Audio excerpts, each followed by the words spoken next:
तो funding ticks का 50K का अकाउंट मैंने यहां पर पास कर लिया है। आज इस अकाउंट को मैंने खरीदा था नवंबर 25 2025 में। और अगर आप आज की डेट देखोगे, आज क्या है, 27 चल रही है, 24 की रात को यहां पर मैंने आपको प्रॉफिट दिखाया। स्टार्ट पहली ट्रेड डाल दी $17, 25 को ट्रेड किया, $1033 प्रॉफिट बनाया।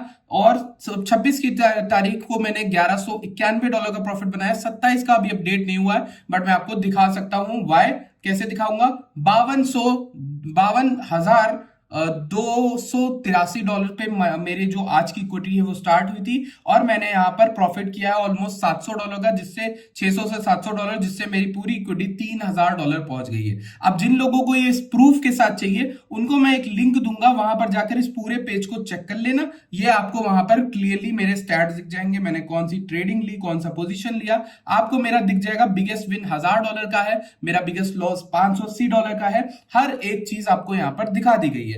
नंबर ऑफ डेज 3 है, सिर्फ 3 दिन में मैंने क्लियर किया। इस वीडियो में मैं आपको यही बताऊंगा कि फंडिंग टिक्स क्या है और इसको आप कैसे क्रैक कर सकते हो, और ये फंडिंग टिप्स से क्यों बेहतर है, इसमें कैसे ट्रेड किया जा सकता है, और क्या इसके रूल है, इसमें पे आउट कैसे निकाला जाएगा। ठीक, पहली चीज ये हो गई। दूसरी चीज ये है, फंडिंग टिक्स में चल रहा है ब्लैक फ्राइडे सेल। जो मैंने आप लोग को बताया कि ब्लैक फ्राइडे सेल के जरिए से आपको 50% तक का डिस्काउंट मिल रहा है किसी भी इवैल्यूएशन पे। तो आप यहां पर अच्छे से डबल अकाउंट्स खरीद पाओगे उतने ही पैसे में, क्योंकि 50% अकाउंट जो है सस्ते हो गए। मैंने तो महंगा खरीदा था, बट आपको तो सिर्फ $74 में ये अकाउंट मिल सकता है। सो अब चलते हैं डायरेक्टली वीडियो के अंदर, और मैं आप लोगों के साथ डिस्कस करना चाहता हूं कि इस अकाउंट को मैंने कब लिया और कैसे क्रैक किया। ठीक है, सबसे पहली चीज जो हमें जाननी है वो ये जाननी चाहिए कि इस अकाउंट को मैंने 24 तारीख की रात को 12 बजे कभी खरीदा था। और मैंने ये नोटिस किया कि मैं इसको एक्टिवेट करने के लिए $17 की एक पोजीशन ओपन कर लेता हूं। मतलब ऑलमोस्ट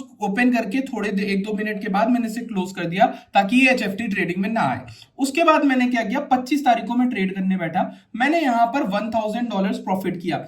उसके बाद मैंने वहां पर ट्रेडिंग रोक दी, अकाउंट को बिल्कुल नहीं छूना। ठीक, उसके बाद मैंने 26 तारीख को फिर से ट्रेड ली। उसमें ऑलमोस्ट मेरे थोड़ा सा गलती से ज्यादा बन गया। मुझे कंसिस्टेंसी 40% की मेंटेन करनी होती है, जिसके मद्देनजर मैंने $1200 बनाए। और 27 तारीख को मुझे कुछ 600 से $700 बनाने थे, जिससे इक्विटी मेरी अगर $3000 भी पहुंच जाती है तो मुझे यहां पर क्या मिलेगा, मेरा जो कंसिस्टेंसी स्कोर है वो पास हो जाएगा। मैं आपको दिखा देता हूं कि मेरे कंसिस्टेंसी स्कोर पास हुआ है कि नहीं, वो आपको दिखा देता हूं। यहां पर दिख जाएगा कि मैक्स जो चैलेंज ड्यूरेशन डेज थी वो यहां पर रिमेनिंग 28 दिन दिखा रहा है। यहां मिनिमम ट्रेडिंग डेज मेरे पास हो गए हैं। यहां पर आपको दिख जाएगा कि मेरा प्रॉफिट टारगेट जो है वो भी अचीव हो गया है। यहां पर आपको दिख जाएगा कंसिस्टेंसी स्कोर जो मेरा वो 40% होना चाहिए था, मेरा कंसिस्टेंसी स्कोर भी पास हो गया। इसके साथ HFT प्रॉफिट परसेंटेज यानी हाई फ्रीक्वेंसी ट्रेडिंग मैंने की ही नहीं है, 0% यहां पर दिखा रहा है। ठीक, अब इसी के साथ मैं आपको दिखाता हूं कि इस चैलेंज में आखिर रूल्स क्या थे और इसको पास करने का तरीका क्या था मेरा। सबसे पहली चीज, इस वीडियो को लाइक कर दो और टेलीग्राम को ज्वाइन कर लो। टेलीग्राम पे मैं गोल्ड को लेकर सेटअप्स डालता हूं, जो आपको हेल्प करेगा आने वाले टाइम में। ठीक, सबसे पहले हम लोग चलते हैं यहां पर। सबसे पहले हम यहां पर समझते हैं रूल्स ऑफ फंडिंग टिक्स का pro account with zero accounts. मैं इस वीडियो में प्रो अकाउंट की बात करूंगा, क्योंकि मैंने प्रो अकाउंट लिया था, और जीरो अकाउंट की किसी और वीडियो में बात कर लेंगे। ठीक है, सबसे पहले 50K का जो प्रो अकाउंट आता है वो अच्छा क्यों है 100K से, और मैंने 100K क्यों नहीं लिया जब मेरे पास पैसे थे। इसका सिंपल रीजन ये है कि 50K के अकाउंट में आपका प्रॉफिट टारगेट आपको बनाना होता है $2500 का। ठीक है, लेकिन आपको मैक्स लॉस जो मिलता है या फिर मैक्स डेली लॉस जो मिलता है वो $2000 का मिलता है महज।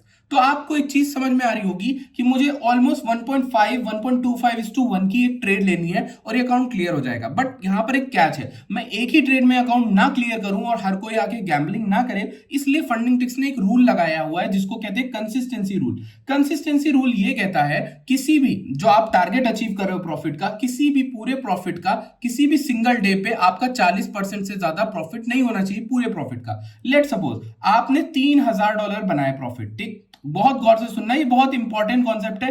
कई लोगों को कंसिस्टेंसी नहीं समझ में आती और इसका इस्तेमाल कैसे करना है। दिमाग लगाओ, $3000 का प्रॉफिट बनाना है। मैं यहां पर हटा रहा हूं, इसको 2500 कर रहा हूं ताकि आपको समझ में आए, क्योंकि आपका टारगेट 2500 होने वाला है। 2500 का टारगेट है, तो मैं पहले दिन क्या कर सकता हूं, $500 का प्रॉफिट बना सकता हूं। मैं सेकेंड डे पे क्या बना सकता हूं, 1000 का बना सकता हूं। और थर्ड डे पे मैं क्या बनाऊंगा, तो यहां पर फिर से $1000 का प्रॉफिट बनाऊंगा। ठीक, अब यहां पर आपने एक चीज नोटिस करी होगी कि यहां पर जो मेरा मैक्स जो अकाउंट है ठीक, सॉरी, इसको मैं थर्ड वाले को भी 1000 कर देता हूं। तो यहां पर आप देखोगे कि मेरा जो मैक्सिमम प्रॉफिट है वो 1000 हुआ था। तो 1000 क्या 2500 का 40% से ज्यादा होता है?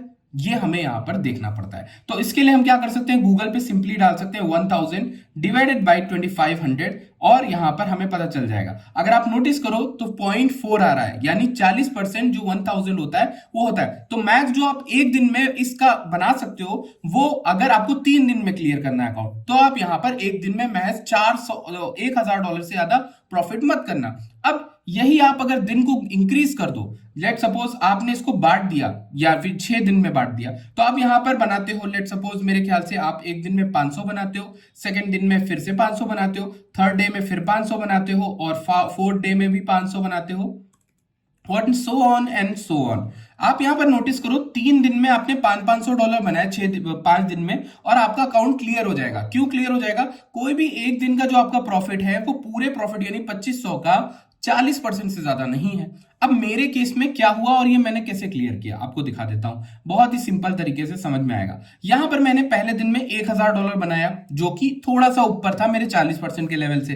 फिर दूसरे दिन मैंने 1200 डॉलर बनाया, ये भी मेरे 40% से ऊपर था। तो मेरा 3 दिन में कैसे क्लियर हो? अब तीसरे दिन में मुझे ये ध्यान रखना है कि मुझे तीसरे दिन में 500 नहीं बनाना है, मुझे तीसरे दिन भी ऑलमोस्ट 500 से ज्यादा थोड़ा बनाना पड़ेगा, 700 से 800 डॉलर, और वही एग्जैक्टली मैंने किया। तो अगर आप नोटिस करो तो मैंने यहां पर हुआ क्या है, यहां पर आप देखो मैंने ऑलमोस्ट 1000 कुछ समथिंग बनाया, उसके बाद अगले दिन मेरे से गलती से 1200 बन गए ऑलमोस्ट, ठीक है। तो ये 200 डॉलर का गैप एक्स्ट्रा आ गया। तो तीसरे दिन मुझे 500 से ज्यादा नहीं 700 डॉलर बनाना पड़ा ताकि मैं इस अकाउंट को क्लियर कर पाऊं, ताकि ये जो 1200 मेरा हाईएस्ट प्रॉफिट है, ये पूरे जो प्रॉफिट है उसका 40% से ज्यादा ना पहुंचे। ये मैं एवरेज मतलब अप्रोक्सीमेट बता रहा हूं, तो इसमें नंबर एग्जैक्टली चेंज हो सकता है। तो 40% का मतलब समझ में आया? ये मैंने 3 दिन में क्लियर किया, तो मुझे 3 में डिवाइड करना पड़ा। अगर तुम डेली करते हो तो डेली में तो और फायदा तुम्हें मिलेगा। अब मैं यहां पर रूल समझा देता हूं। पहला, ये आपने टारगेट अचीव किया कंसिस्टेंसी के साथ, मैंने यहां पर तोड़ दिया और कई दिन तक करा। मैं अचीव करने का आपको बताता हूं, ट्रिक भी बताऊंगा, सीक्रेट्स भी बताऊंगा, ठीक है। अब यहां पर आप एक चीज नोटिस करो, इस चैलेंज को बाय करने की जो एक्चुअल कॉस्ट है वो 149 डॉलर है। और ब्लैक फ्राइडे सेल जो अभी चल रहा है, आप मेरी लिंक से पहले साइन अप कर लेना, डिस्क्रिप्शन में दी गई उस लिंक के जाने के बाद जब आप बाय अकाउंट पे जाओगे तो बाय अकाउंट में 1 स्टेप सेलेक्ट किया, यहां पर funding ticks pro plus EOD trailing किया। ईओडी ट्रेलिंग बहुत जरूरी है, मैं इसको कभी भी रेकमेंड नहीं करता।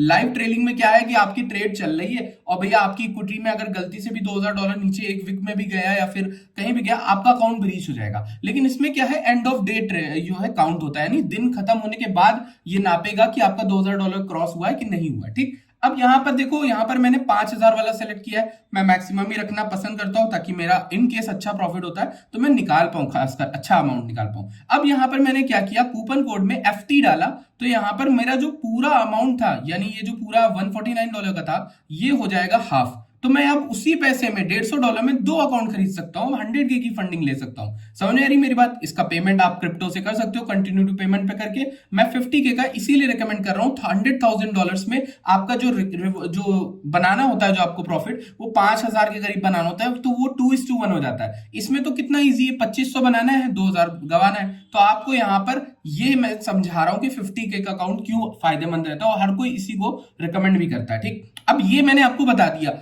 अब यहां पर मेरे सीक्रेट्स क्या थे जिनके नजरिए से मैंने ट्रेडिंग में क्या स्ट्रेटजीज चेंज करी, जिससे मैंने यहां पर इस अकाउंट को क्लियर किया। सो सबसे पहले एक लाइक जरूर ठोक दो, अब तक मैंने जो आपको समझाया उस वो आप लोगों के काम आया हो होपफुली। सबसे पहले यहां पर देखते हैं फंडिंग टिक्स या फिर किसी भी फ्यूचर्स प्रॉप फर्म का सीक्रेट क्या होता है। फ्यूचर्स की जो प्रॉप फर्म होती हैं वो कंसिस्टेंसी को ज्यादा वैल्यू करती हैं रेदर देन एक अच्छा प्रॉफिटेबल ट्रेडर। आप अगर यहां पर बहुत तगड़ा प्रॉफिट बनाते हो, वो मैटर करता ही नहीं है दोस्त। मैटर यहां पर ये करता है कि आपने यहां पर आकर कंसिस्टेंटली प्रॉफिट बनाया है कि नहीं बनाया है, ये बहुत मैटर करता है। अब इसको मैं आपको समझाता हूं, अंडरस्टैंड करो गेम को। गेम में कंसिस्टेंसी ज्यादा है। जैसे अगर तुम एक ऐसे बंदे हो जो 100 डॉलर डेली आता है, डेली बनाता है, और 22 दिन होते हैं महीने में, तो 22 को आप अगर 100 से मल्टीप्लाई करोगे तो आप 2200 डॉलर का पे आउट निकालोगे, लेकिन ये महीने में निकालोगे। तो यही एक्चुअल ट्रेडिंग भी होती है, जो छोटा छोटा अमाउंट लेकिन डेली बनाए, कंसिस्टेंट बनाए। अब डेली तो नहीं बनेगा, कुछ माइनस प्लस भी होगा, तो 2000 के आसपास भी एंड किया तो वो एक प्रॉफिटेबल अच्छा कंसिस्टेंट ट्रेडर माना जाएगा।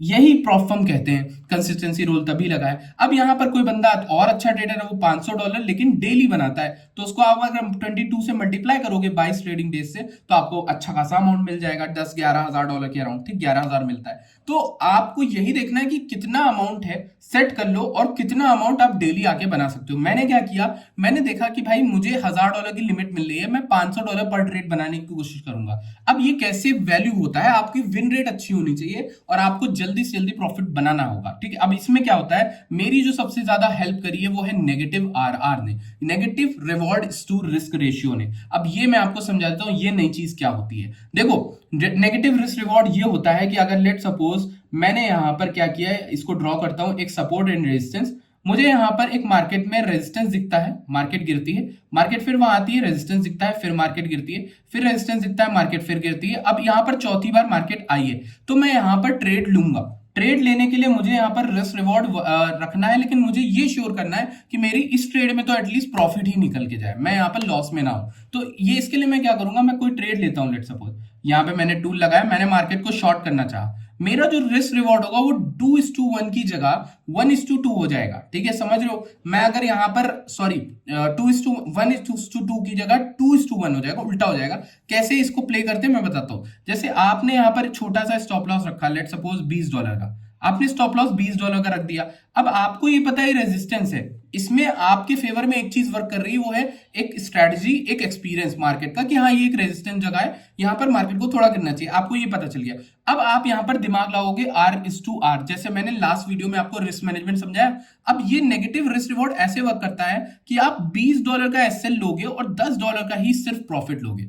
अब नोटिस करो, ये देखने में तुम्हें कैसा लग रहा है, देखने में लगेगा कि ऊपर का टारगेट दिया है क्या भाई, नहीं, ये एक्चुअल में ज्यादा पॉसिबल है, ज्यादा प्रोबेबल है। अब बताओ, यहां पर पहली बार मार्केट आई, अगर यहां से फट भी जाए तो इतनी दूर जाना, इतनी $20 का मूव है, और नीचे $10 सिर्फ गिरना बहुत कम मूव है, तो यहां पे प्रोबेबिलिटी बढ़ जाती है। आपने लॉसेस में अक्सर देखा होगा, एसएल हंट होते हैं या फिर लॉन्ग कोई कर रहा होता है ब्रेकआउट पे, तो मार्केट अगर सिर्फ $10 भी गिरती है, तो आपका जो रिस्क रिवॉर्ड है वो ये है कि मेरा $10 ही प्रॉफिट मुझे लेना है, लॉस में दे सकता हूं $20 का। अब इसको मैंने कैसे इंप्लीमेंट किया ट्रेड में, मैं अगर आपको नोटिस करूं, मैं आपको बताऊं, तो मैंने यहां पर ट्रेड इस तरीके से ली कि मैं $1000 को रिस्क पे रख रहा हूं और मैं बनाऊंगा केवल $500, ठीक। अब इसमें क्या हुआ कि मेरी विन रेट इतनी अच्छी हो गई कि मैंने यहां पर कई ट्रेडों को प्रॉफिट में क्लोज किया। लेकिन एक दो दिन ऐसे भी थे, यानी आज ही का दिन, जहां पर मेरी ट्रेड जो है वो नेगेटिव में भी गई थी। ये देखो, मेरा स्टॉप लॉस हिट हुआ था, इसके बाद मार्केट नीचे गिरी थी, और उसके बाद फिर मेरी इक्विटी को देखो 2 विंस बैक टू बैक हो गए, जिसमें मैंने 2 लॉट डिप्लॉय किया और वहां पर प्रॉफिट बना लिया, पूरा अचीव भी कर लिया। तो $1000 का मैं स्टॉप लॉस ले रहा हूं, $500 का टीपी ले रहा हूं, इससे मेरे ये माइंडसेट सही हो गया कि मैं यहां पर ग्रीन में क्लोज कर पा रहा हूं डेली। अब आपको इसका और ट्रिक दिखाता हूं। अगर आप $1000 का ही स्टॉप लॉस लो और $200 का केवल प्रॉफिट लो, आपको क्या लगता है क्या ज्यादा अचीव होगा, क्या जल्दी हिट करेगा? आपको पता है, आप इसी तरीके से ट्रेड करते हो, लेकिन आप इसका उल्टा करते हो। आप 1000 का प्रॉफिट रखते हो और 200 का स्टॉप लॉस रखते हो। तो ये चीज होने के लिए आपको पता है मार्केट को एक्स्ट्रा मेहनत करनी पड़ेगी, एक्स्ट्रा।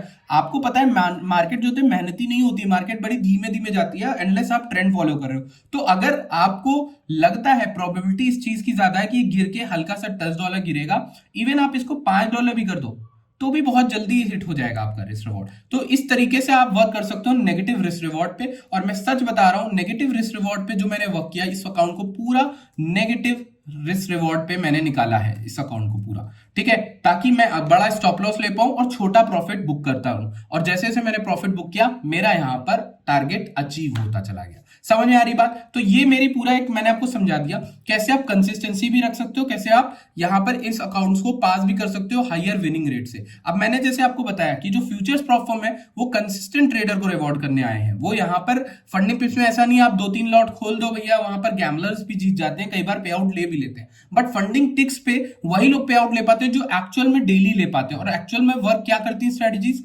अच्छा विन रेट, एक अच्छी स्ट्रेटजी, एक अच्छा कैलकुलेशन जो होता है वो वर्क करता है। तो वहां पर आपने जो मैंने आपको समझाया वो ज्यादा वर्क कर जाता है, क्योंकि मार्केट अक्सर ऐसा होता है कि $5 का नीचे मूव दे देगी, फिर $10 ऊपर जाएगी। अक्सर ऐसा होता है। अब यहां पर देखते हैं पे आउट्स के क्या यहां पर नियम है, उसको समझना पड़ेगा। लेट सपोज आपने $2500 का अकाउंट तो क्लियर कर लिया, ठीक है, आपने टारगेट अचीव कर लिया, मुझे ईमेल आया, मेरा अकाउंट रिव्यू में गया। अब मेरी स्ट्रेटजी क्या रहेगी? यहां पर एक रूल बहुत खतरनाक है, खतरनाक भी कह सकते हो या फिर लोगों को पता है, वो यहां पर ये है कि 50K का अगर आपने अकाउंट लिया है, आपको 5 दिन प्रॉफिट में रहना है $150 या फिर उससे ऊपर, ठीक। तो ये जो है रूल, ये रूल बनाया गया है ताकि आपकी कंसिस्टेंसी फर्दर पता चल पाए कि आप कंसिस्टेंसी बना पा रहे हो। अब $50,000 का अकाउंट है, $150 ज्यादा बड़ी बात नहीं है, लेकिन ये वही कर पाएगा जो अपनी ग्रीड पे कंट्रोल कर पाएगा, ठीक। अब यहां पर आप अगर $150 से ट्रेड करते हो और 5 दिन करते हो, लगातार नहीं करना है। यहां पर आप महीने में भी 5 दिन भी निकाल लेते हो जहां 150 से ऊपर प्रॉफिट हुआ है, तो आपका अकाउंट यहां पर एलिजिबल है। याद रखना $2000 को का ड्रॉडाउन आपके ऊपर लगा रहेगा। और यहां पर देखो, trader must also get the drawdown to break even on the account, यानी आपका $2000 नीचे का ड्रॉडाउन था, 2000 ऊपर बना लो, यानी आपको $150 आपको करने पड़ेंगे कुछ ऑलमोस्ट 10 दिन, आई थिंक 10-15 दिन करने पड़ेंगे, तो आप यहां पर अपने जो अकाउंट को है वो सेव कर लोगे। अब $52,000 पे आपके पास 2000 इधर और 2000 उधर हो जाएगा, ठीक है, 8% हो जाएगा। जो minimum drawdown must reach break even, meaning you have to make the same amount as your EOD trailing loss in profit to be eligible for a reward. अगर आप $2000 का प्रॉफिट बना लेते हो और 2000 के ऊपर जो भी बनाओगे पैसा, वो आप विड्रॉ कर सकते हो पहले हफ्ते में। लेट सपोज इसको समझते हैं, 52K, अभी 50K का मुझे अकाउंट मास्टर मिलेगा, लेट सपोज, ठीक है, मुझे ट्रेड करके इसको 52K करना है। अब याद रखना, मेरे जो मास्टर अकाउंट है उसमें कंसिस्टेंसी है ही नहीं, उसमें नहीं ये चीज देखी जाएगी कि मैं कंसिस्टेंट हूं कि नहीं, मैं आज 1000 बनाऊं 2000 बनाऊं, मैटर ही नहीं करता। मुझे कोशिश ये करनी है कि मेरा जो प्रॉफिट है 52K पहुंच जाए। 52K होने के बाद मेरा जो अकाउंट है वो ब्रेक इवन स्टेज पे आ जाएगा, ठीक। इसके ऊपर 52K के ऊपर जो मेरा ऊपर जो प्रॉफिट होगा वो मैं 90% स्प्लिट करके फंडिंग टिक से निकाल सकता हूं। समझ में आ रही बात? ये यहां पर बड़ा कैच है और यही आपको रूल समझना है कि 5 दिन होने चाहिए पूरे महीने में या फिर पूरे हफ्ते में, या फिर आप जब भी पे आउट ले रहे हो 7 दिन में भी, तो आपको 5 दिन एटलीस्ट $150 से ज्यादा प्रॉफिट बनाना है। उसके अलावा 52 के ऊपर जो प्रॉफिट आपका उसके ऊपर बनेगा वो 90% स्प्लिट से निकाल सकते हो। अब ये जो पूरा पैसा आप 2000 भी निकाल सकते थे, बट अगर आप वो निकालोगे तो आपका ड्रॉडाउन हिट हो जाएगा ना। आप 2000 निकाल लो एक ही दिन में, इक्विटी इतनी गिर गई, $2000 नीचे जा रही, तो आपको पहले मेक श्योर करना है कि आप 50K का अकाउंट को 52 तक पहुंचा दो मास्टर में, फिर आप यहां पर कर पाओ। यही मैं अगले कुछ टाइम्स में करने वाला हूं, अगले कुछ मिनटों में यही करूंगा। जब मेरा अकाउंट आ जाएगा तो ये मेरी स्ट्रेटजी रहेगी। आई होप कि मैंने आपको फंडिंग टिक्स के बारे में बता दिया, कैसे इन फ्यूचर्स प्रॉफिट को क्लियर करना है। मैं होपफुली कोशिश कर रहा हूं कि मैं पे आउट इस अकाउंट से निकाल पाऊं। आप लोगों की दुआ रहेगी तो जरूर हम इस अकाउंट पे पे आउट निकालेंगे। इसी के साथ जो ब्लैक फ्राइडे सेल है उसका फायदा उठाओ, इसीलिए इस वीडियो को मैं अभी रिकॉर्ड कर रहा हूं। मैं मोस्ट प्रोबेबली इसमें ये वीडियो तो रिकॉर्ड भी नहीं करता पासिंग की, मैं आपको डायरेक्ट पे आउट निकाल के दिखाता, बट अभी ये वीडियो इसलिए डाल रहा हूं, ब्लैक फ्राइडे सेल चल रही है, पता नहीं कब एंड हो जाए, तो आप इसका फायदा उठा पाओ, ठीक है। बाकी आप टेलीग्राम को ज्वाइन कर सकते हो, डिस्क्रिप्शन में आपको लिंक मिलेगी। मैंने सारे डाउट्स आपके साथ शेयर कर दिए हैं। कंसिस्टेंसी रूल जो है वो सिर्फ इवैल्यूएशन में है, यानी टेस्ट फेज के दौरान है, वहां पर नीचे नहीं है। तो ये जो मैंने आपको इतनी देर समझाया कि 1000-1500 में ब्रेक करो, वो आपको पहले ही देखना है, सिर्फ इवैल्यूएशन के दौरान। आपको एक्चुअल में मास्टर स्टेज पे वो नहीं देखना है। जितना मुझे नॉलेज है, मे भी वीडियो बनाने के बाद या कभी कोई अपडेट आया हो तो चेंज हो जाएगा, ठीक है। आप मेरे अकाउंट का ये जो पूरा पीएनएल है, ये लिंक मैं शेयर कर दूंगा डिस्क्रिप्शन में प्रूफ के लिए, क्योंकि कुछ लोग यहाँ पर फेक बोलते हैं या कुछ डेमो बोल देंगे, तो इसलिए मैं यहाँ पर डाल रहा हूँ, ठीक है। So I will see you guys in the next video. Bye bye, take care.